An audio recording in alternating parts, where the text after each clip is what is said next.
Stop! अगर तुम सब्जियां फ्रिज में रखते हो तो शायद तुम उन्हें खराब कर रहे हो। मैं आलू हूं, मुझे ठंड पसंद नहीं।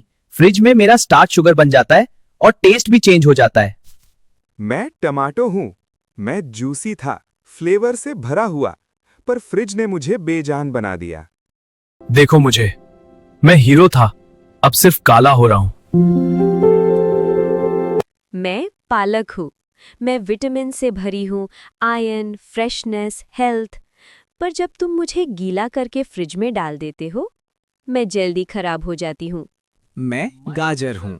मुझे ड्राई क्लॉथ या पेपर टॉवल में रैप करो, वेजिटेबल ड्रॉर में रखो, मैं क्रंची रहूंगी।